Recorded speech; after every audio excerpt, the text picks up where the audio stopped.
Hi everyone, I'm Dr. Nonnie. I'm a GP. I'm also a mother of three and author of Surviving 11 Plus by Nonnie Rose. So some of you may not know this, but when we're training to be GPs, we have these half-day releases where we're just sort of let out of our GP surgeries or hospital or wards to join up with our other trainees, and we learn about something different. So we either go on a trip or do a literature review, and or we get someone to come and give us a talk. And one of the things I really enjoyed, obviously I enjoyed the trips and all that, but one of the things I really learned was the topic on benefits, because obviously it was a new system to me, and I was able to understand better how it affects people, and people that, when I've had patients on benefits, I've been able to understand where they're coming from. And so today, taking a break from health, we're going to talk about financial health. And you'll be pleased to hear that I have somebody other than myself who's an expert in this to talk to us. And so please join me in welcoming my dear sister and friend, Morolake. So Morolake is a financial advisor, and she's also a mother, and she's going to tell us more about what we need to know about this respect. So Morolake, very welcome to our meeting. Thank you. Thank you so much for having me, Doctor. God bless you. Good evening, everyone. Yes. So I just wondered, Morolake, what exactly is a financial advisor? I mean, what does that mean? Okay. So a financial advisor is somebody who advises you on your finance and protections alike, basing it on your lifestyle, your dependents, your what you earn, generally just profiling your lifestyle and your affordability, being able to, kind of like get something, protections that is right, and advice that is right for you based on your circumstance. I see. So you personalize the advice to the person Exactly. who comes through the door. Okay, that's interesting. So I mean, so why would anyone need to speak to you? I mean, are you going to give us free money? I mean, why should we be speaking to a financial advisor? Well, there's a lot. Yes, I would say money at the end of the day. So the reason why it is good for someone to see someone like me is because I'm trained and regulated by the FCA for this job. That's number one. Number two is because really and truly, a lot of us are informed, but we're not knowledgeable. We're informed, but we don't really have the knowledge as when it comes to financial protection and the use and the tools. So a lot of us have policies that are outdated. We have policies that we don't even need. We have policies that we don't even know the interpretations or the claim system, or what goes into it, the tax, tax implications of all of this. And that's why you need someone like me to, tailor this advice to suit you personally. Okay, so that makes sense. I think I was nodding there because I'm sure I probably don't know. I don't think I read the small print when it comes to financial things. But I think just to break it down for our audience, because I always like to keep things simple, as you know. I mean, what kind of advice can you give me? So say, if I came to you, for example, what kind of products would you be able to advise me? Just give us a few. I know you have many, but a few that'll be relevant to me or to someone else, listening, just wants to get some sort of financial protection. So should I use that word? What would you recommend? Okay. So first of all, I would like you to also understand what insurance is, and it's not an investment. It's a tool to manage an emergency without actually affecting your daily expenses. And life does happen. That's what insurance protection is.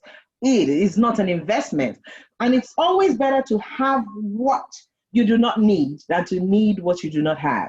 So basically, there are a lot of investment products available: income protection, critical protection, accidental protection, whole of life, which is like the funeral care, and then there's the life insurance, which a lot of us are conversant about. If you ask people on average, do you have insurance? Yes.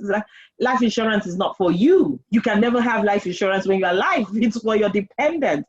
So if you have life insurance and you think you have insurance, you means that you only have something in place when you're gone. You don't have something in place when you're alive.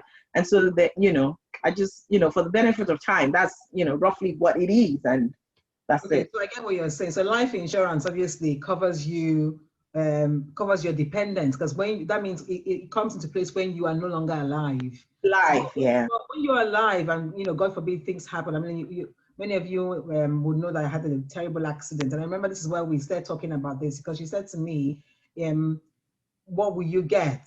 And I was like, "Nothing that I know of coming to me as I get." And that's because I didn't have I didn't have critical illness or You something, didn't have or accidental insurance.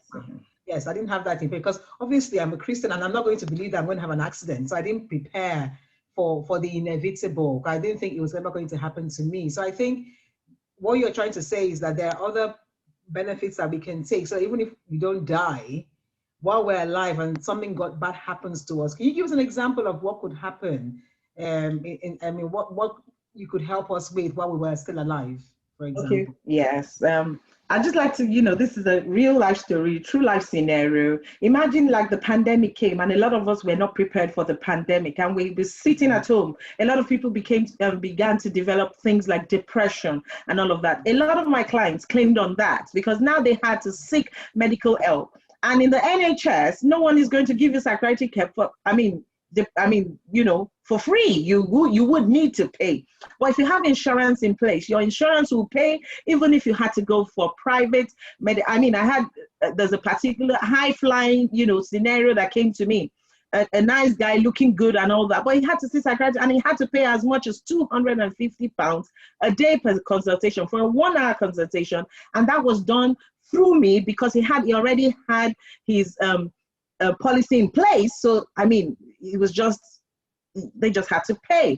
And then look at it again, funeral care. A lot of us, think that, we all have aged parents and at the end of the day, it's inevitable. They're going to die. The joy of it is that our parents will die and we want to bury them. The cost of a vault at the minute, even in the UK alone, having a vault is at the lowest. If you have independent one, is 14,000. That's the cheapest you can get.